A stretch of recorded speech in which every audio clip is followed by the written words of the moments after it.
What it is, y'all. Normally we do this kind of as like, do you want to summon? Do you want to do this? No. Everybody in this banner, with maybe the slight exception of Bell, is a massive power creep. You're going to summon on this. You want to max them and break all these units. I've been warning you basically since April that this banner was going to happen. Let's talk about it. Stay to the end, because there's one thing I want to discuss that you may not be ready for. So stay to the end. Let's get into it, okay? This is the first banner, of course. This is going to be, basically, this is all the adventurers. This is Bell, Mikoto, and Welf. So we'll start off with Bell. All these units are going to be, I believe, actually, I'd have to double check Mikoto. I'm pretty sure all three of these are Phantasma Killers. And that kind of tells you, like, the next Familia event. Remember, they teased that a little bit yesterday. The next Familia event should be Phantasma. HP is 3607. He's a magic unit, so that's not all that bad. His magic attack is wild, though. 2021 for magic attack is insane. With a 591 defense, which is a good defense no matter what. But with that high of a magic stat and that high of a defense, you could kind of forgive the slight deficiency in HP. Like, this unit's not going to be as squishy as some of the classic magic units have been. This is a fantastic unit, okay? Dex skill is 778. We usually see higher dex on magic, but agility is 1059. So this is going to be a very, very, very fast unit. Okay, one thing we didn't talk about last night is apparently you're going to get a Hestia knife along with this unit when we get the free unit on the banners. So you do get one bell for free. So anyone you summon in the banners is literally just bonds. That's it. Now, skill-wise, foes, plural. For skill 1, we're going to start with skill 1. Mid-fire magic attack with ultra uncounter rate. Self-magic and fire attack damage plus 70%. We already know that's pretty deadly. For 4 turns, and 4 additional actions, foes mid-fire magic attack. Now, here's the fun part about that. Okay, remember that starts off, turn 2, 3, and 4. Actually, 3, 4, and 5. So then on turn 5, you'd have to rebuff it. And being a mid-attack means it's going to hit that much harder than the usual, like the low attacks that we got basically since last year. I fear the day those become high attacks, which might happen, but that's horrifying and amazing. Skill 2, fast, high fire magic attack with high critical rate, temporary magic boost on top of everything else. Remember, like, he's already got 70% magic. There's a temporary magic boost applied now. Guard rate down 50% on your foes for 2 turns. And self, critical and penetration rate, 40% increase. This dude is nuts. He's going to hit hard, and he's going to critical and penetrate every single time he hits. It's going to be wild. Now, skill 3 is kind of a throwaway. Once again, it's a super fire magic attack with ultra on guard rate, temporary great magic boost. Now, remember, temporary great magic boost isn't so bad, but I would really prefer to see a percentage boost there. Great magic boost is a percentage, but it's not like a high percentage. And remember, the percentages get better when they're applied to some other stuff. So, like, instead of great magic boost, if it was like 40% per, like, self magic buff or something like that, that would be a much better hit. So it's kind of a throwaway skill. So you're not going to use it terribly often. It's there, it can be used, but really, he's all about skill 1 to skill 2. Now, SA, this is a really fun one.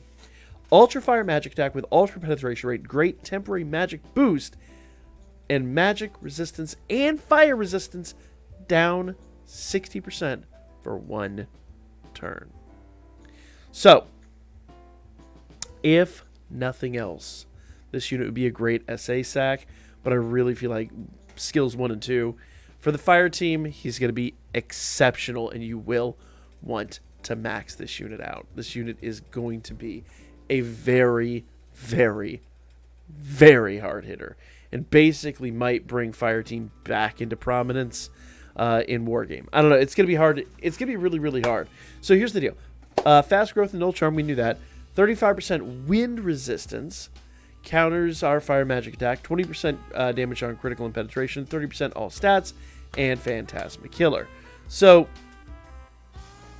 if you don't have the new Aisha, number one, I would say definitely get her off of the current banners before they go away, because they're gone tonight, and once they're gone, they're just gone. It's going to take a long time for them to come back, so if you're new at the game and you missed those banners, at least try to get her. There are ways to get her bombs over time, but at least try to get her. She's really good. But if you don't have her for whatever reason, you can start working on a fire team today, and the fire team is going to be nuts. Nuts. Let's talk about Welf. Also a magic unit, interestingly enough. Okay, HP is 3735. That's much better, but notice his defense. Well, his HP is 100 points higher. The defense is 100 points lower. So his defense is about that usual range of questionable that magic units tend to have. Now, his magic attack is still really high, and his agility is insane. 1183 means he is going to be Bell out of the gate, no matter what. Like, this dude is going to be faster, given, you know, both maximum broken, max ascended. Dex 789 is, I think that's exactly the same stat, in fact, isn't it? No, 778. Okay. So he's just a little bit, like, all around a little bit better in all the other stats, but slightly weaker than Bell. Now, this is where it's going to get nutty. Okay? This is where it's going to get nutty. Skill 1, allies, fast, agility, dex, and endurance plus 35%. That's not out of the world, but that's really, really good, especially for Wargame. And for 3 turns. And self, magic, and fire attack damage plus 50%. Once again, not end of the world stuff. Very, very good. Skill 2, high fire magic attack with temporary magic boost. Fire resist down 40%. So he's got fire resist down 40%, and that alone makes him insanely worthwhile. 2 additional actions, foes, low fire magic attack, and removes magic resistance buffs.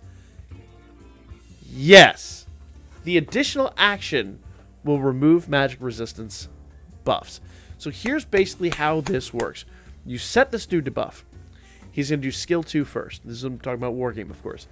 He's going to do skill 2 first. He's going to come in, debuff fire resistance, and for turns 2 and 3, he's going to give low fire magic attack with this magic resistance debuff. Now, turn 2, he's going to come in, and he's going to do this big buff. Fast, dex, agility, endurance, 35%, blah, blah, blah, blah, blah. All that stuff. Then, you get the extra attack, which removes the magic resistance buffs. Also has the 40% debuff applied to him. He might not hit the hardest, but you put other fire units on that team. Turn 2, they're dead. They're dead. And if they're not, turn 3 with all those resistance buffs removed, they're definitely dead. He's a great support. He'll hit well. And remember, if you have him set to buff on turn 3, he's going to come back and do skill 2. Because that's going to be the attack. So, it's going to be an interesting build with him. And here's the fun part. Skill 3. Remember I said I love to see percentage boosts on skill 3? High fire magic attack with ultra and guard rate. Skill damage plus 80% for each foe fire resistance debuff. Remember, you should be debuffing him on the assist side and on the adventure side. They work separately. They don't stack, but they do work separately. So, that becomes 160% attack buff. If you've seen this, if you've basically seen this at work, this is what Aisha has. This is what Aisha has that makes her so damn good. This unit is ridiculous. But here's the best part. Taking from another Aisha in the game, SA, Ultra Fire Magic Attack with Ultra Critical Rate, great temporary magic boost, which means he's going to hit hard on that one. Allies, Fire Attack Damage, plus 100% for 3 turns. She only does 1 turn. He literally takes a unit we got not terribly long ago. I say power creeps her, but you can't really power creep that unit. I mean, you could, but you're not going to. Yet. 120% might come soon. But she only does 1 turn. He does 3 turns. This unit is ridiculous. Absolutely ridiculous. He's going to be so good for so many things. And he'll even be useful for single target. which is going to be great because if you're ever using like Record Buster where you want fire attack damage, you're going to want to throw this dude on there, and you're really going to like, he's going to support the team, then he's going to do his skill 3 and just wreck house. And when he does his SA, boost everybody to the moon while still doing a respectable amount of damage. Not Aisha levels of like world-ending damage, like she's ridiculous. The water one I'm talking about. But he does the fire Aisha, the recent one we received that does 100%, does everything she does but better. I love this unit if you can't tell. The fire team has gotten a big buff it didn't need. 35%, I mean, it needed to stay up with water, but it was still like they're going to be fighting side by side almost. Like, water team still does eke them out ever so slightly, but they're like number 2 now. Counters are fire magic attack, 35% wind resistance. Counters are fire magic attack and counter damage plus 35% for each foe fire resistance debuff. There you go. That becomes 70% real quickly. 60% counter damage, 35% magic agility and dex, and once again, Phantasma Killer. Now, Mikoto. You knew this was coming. Y'all called it. She is a water type. I didn't want to believe it, but it is true. She is awesome. Check out that dex score. I think that's the first 4-digit dex we've had in the game. If not, it's pretty darn close. It's up there. It's definitely up there. HP 3637 and defense 490 means she is going to be a little on the squishy side. So you will need to be very defensive with her. But her magic stat is great. Her agility stat is okay. Not great. We really need to see this like 4 digits plus. Like in the 1100 range is like a fast unit nowadays. This is just kind of okay. That's unworldly. That means she's going to counter all the time. Let's look at her skills. Oh, she is not Phantasma Killer. I take that back. She is Giant Killer, which is strange. Thought she was Phantasmic. She's Giant Killer. Interesting. Her SA. We'll get to that. Skill 1. Allies. SA gauge charge 33% and self, magic water, dex, and water attack damage. 75%. She basically buffs the crap out of herself while also boosting the team's SA gauge. She's pretty ridiculous.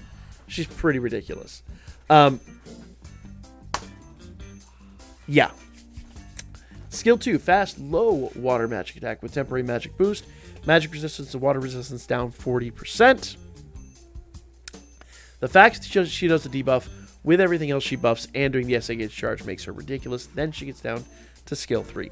Super water magic attack. Extend status debuffs by 2 turns. Add 3 additional actions. Foes mid-water magic attack. Removes strength and magic buffs. Let's talk about all the things she's done right now. Just right now. Everything she's done. SA gauge charging. Massive buffing of herself. Water resistance down 40%, which is the biggest water debuff we get. Biggest elemental debuff we get aside from SAs. Then, on every turn after she does skill 3, like, let's say she does skill 3 and then, I don't know. She does it on turn 2, just for the sake of argument. Turn 3, then she removes strength and magic buffs. Turn 4, she removes strength and magic buffs. Turn 5, she removes strength and magic buffs, guys. She's ridiculous. The only single solitary thing holding this unit back is the fact that extra action is on skill 3. That is the only thing holding her back from being absolutely unnecessarily overpowered. And though she probably already is, because if we get up here to the SA, Ultra Water Magic Attack with Ultra Unguard Rate, 100% skill damage for each self magic buff, and removes all status buffs. Every buff on your foe is gone. Every single one. Guys. She's ridiculous. Water did not need this unit at all. It'll be fun to see. I bet you she's gonna out damage Aisha on her own team, and it'll be fun to pit these two against each other in Record Buster coming up. Crazy. I told you guys this was going to be the best banner. I told you guys, 100%. 35% fire resistance. Remember, we said fire team is number 2 still. Counters are water magic attacks. 60% counter damage. 20% damage on critical and penetration. 35% magic agility and dex on top of what she already gets. That's just her passive. And giant killer. That's banner number 1. Banner number 2 is all assists. Okay? Let's get to this. Judging Eye Hermes. HP is 790. That's good. Not end of the world stuff. That's good. Magic stat is set 650. So he definitely needs to be tied to a magic unit. Here's why. Foes. Magic resistance down 25%. We knew this was coming. This isn't a shock. I know a lot of people are freaking out about this, but I think this was like inevitable. But allies counter and guard rate plus 20% is kind of crazy. Like, legitimately kind of crazy. Like, to see this many stats in the 20s is insane. Insane. If you get any of the new units, you gotta max this dude out. You've got to max Hermes out 100%. Hestia. Great HP score. 1352 is insane. Physical and magic, both 400, really leaves a bit to be desired, but she's a wargame unit through and through. Allies, AoE and single target damage taken, minus 20%. So in other words, all AoE attacks, all single target attacks, are reduced by 20%, and she does 3 times ailment nullification. Which is good. Like, we have a bunch of other units in the game that do ailment nullification, but the fact that we have her doing that with this damage reduction skill is insane. Insane. If you main war games, there's 2 types of people in here. There's the PvE people and the PvP people. And rarely in the middle do they kind of meet. So people that are really good at Record Buster tend to be just okay at Wargame. People that are really good at Wargame tend to be just okay at Record Buster. It's 2 very different mindsets. This right here is insane for Wargame. And anybody who mains Wargame is gonna tell you 100%. This is absolutely nuts. Then we get to Hephaestus. Now, Hephaestus, I'm telling you right now, Hestia and Hephaestus are both going to be integral to any Wargame team going forward. Integral. Here we go. HP, 990. Not great. Not terrible, but not great. I would love to see that over 1,000. Remember, with a little CP, that's going to be easily over 1,000. Magic attack, 644. Great stat, that. None of her other stats are really worth honestly mentioning. Unlike Hestia, who I think had a really awesome agility stat. And that's the other thing to really mention about this unit that I forgot to a moment ago, is that when you talk about Wargame, you talk about crazy agility. You're absolutely like... You're going to want this unit on the front lines, is basically what I'm saying. Now, what does Hephaestus do? Allies, physical resist and magic resist plus 20%. Remember we said over there that Hestia does, let's just pull her up real quick, AoE and single target down 20%. So in Wargame, every hit is going to be an AoE hit. Every counter is going to be a single target hit. So she takes all of that and reduces it down. Now it doesn't matter if it's a physical attack or a magic attack, it's getting reduced once again. Basically, you're talking about, with the 2 of them, a 40% deficiency in the damage that's incoming. And instant action times 5. When attacked, so she'll do this 5 times. When she's attacked, she does foes, strength, and magic down 40% for 2 turns. Now, she'll do this once per turn, it says. So, basically, for 5 turns, she's going to do this once. The first person to attack her could trigger this. I forget what the percentage rate is. I don't think it's 100%, but I forget what the percentage rate is. Basically, somebody's going to trigger this, and they're going to get basically nerfed, which will be awesome. Now, once again, when it says instant action 5 times, remember, that does say once per turn, so that isn't 5 times turn 1. That's once turn 1, 2, 3, 4, 5. So, do be aware of that. But these units are all insane. You've got your PvPs, you've got your PvEs, you've got a little bit of everything here and there, guys. This is absolutely wild. Now, the one thing I did want to mention, and I'll get onto this right now because this is super, super, super important. We did get notification. Let me see if we can pull it up here. If you remember last year during the 3rd anniversary, we got a couple of extra, well, we got one extra banner. That was the Villains banner that dropped like a week or two after these banners dropped. And we got notification up here, and I'm going to try to pull it up real quick. Here we go. It says Aedes Vetsa extra story available 2021. 9/9/2021. Notice they're giving us a ton of Iris too on top of this. So I will recommend going all in on these banners, but I will also say, as like a little extra caveat here, you want to make sure you have 4,000 Iris once again when this happens. This, well, I can almost 99.9% assure you, the Vesta Villains banner will drop when this happens. You have been warned. Like, comment, share, all that good stuff.